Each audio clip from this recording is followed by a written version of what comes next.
Assalamualaikum warahmatullahi wabarakatuh. Perkenalkan, saya Sukmawati, NIM 858480289. Kali ini saya akan melakukan praktikum mengenai praktikum simbiosis. Simbiosis adalah hubungan antara dua makhluk hidup yang saling berinteraksi. Simbiosis ada 3 jenis. Yang pertama, simbiosis parasitisme. Yang kedua, simbiosis komensalisme. Dan yang ketiga, simbiosis mutualisme. Kali ini saya akan memberikan contoh-contoh simbiosis yang ada di lingkungan saya.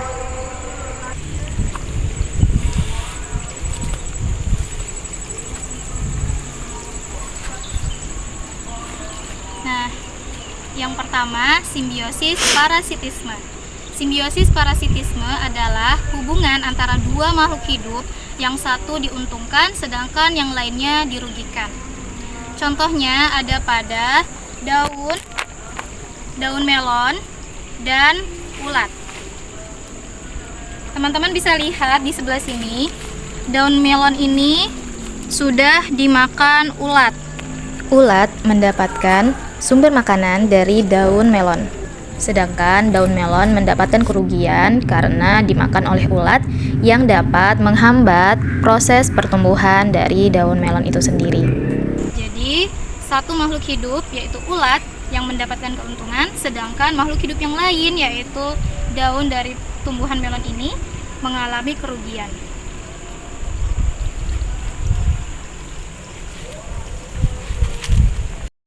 Contoh lainnya dari simbiosis parasitisme, yaitu ulat dan daun pohon ulin.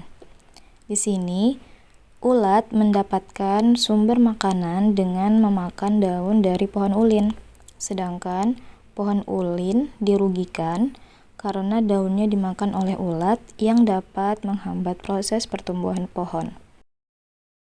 Contoh lainnya dari simbiosis parasitisme adalah hubungan antara kutu dan bulu kucing. Di sini, kutu mendapatkan manfaat dengan menghisap darah kucing sebagai sumber makanan, sedangkan kucing dirugikan karena kehilangan darah dan dapat mengalami iritasi kulit akibat gigitan kutu. Selain itu, kucing juga dapat mengalami anemia karena darah yang dihisap oleh kutu. Oke, teman-teman, selanjutnya kita ke simbiosis komensalisme. Di sini contohnya adalah pohon belimbing dan tumbuhan paku. Kenapa disebut simbiosis komensalisme? Karena satu makhluk hidup diuntungkan, sedangkan makhluk hidup yang lainnya tidak diuntungkan maupun dirugikan. Di sini, pohon belimbing tidak diuntungkan dan dirugikan, karena tumbuhan paku hanya menempel pada pohon belimbing sebagai tempat tinggalnya untuk mendapatkan matahari yang cukup dalam proses fotosintesis, tanpa harus menyerap sari makanan dari pohon belimbing. Jadi, itulah kenapa hubungan antara pohon belimbing dan tanaman paku adalah simbiosis komensalisme.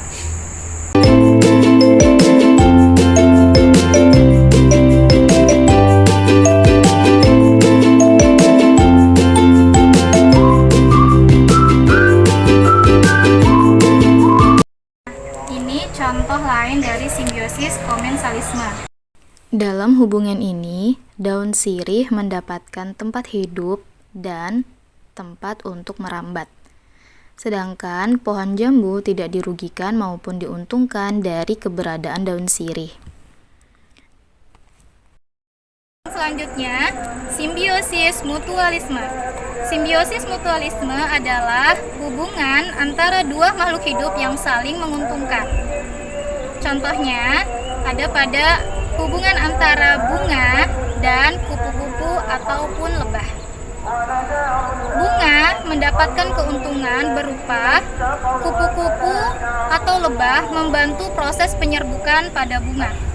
Sedangkan untuk kupu-kupu dan lebah akan mendapatkan nektar dari bunga.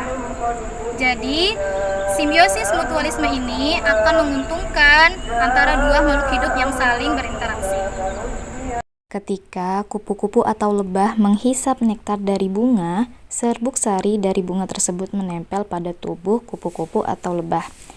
Ketika lebah maupun kupu-kupu berpindah ke bunga yang lain, serbuk sari tersebut dapat menempel pada bunga lain sehingga membantu proses penyerbukan.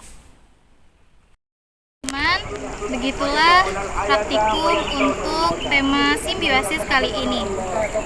Dari praktikum ini, saya jadi belajar bahwa setiap makhluk hidup itu memiliki hubungan antara satu sama yang lain.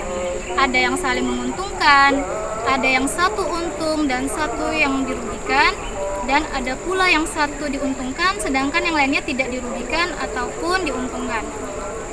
Jadi, itulah praktikum tentang simbiosis kali ini. Terima kasih sudah menyaksikan.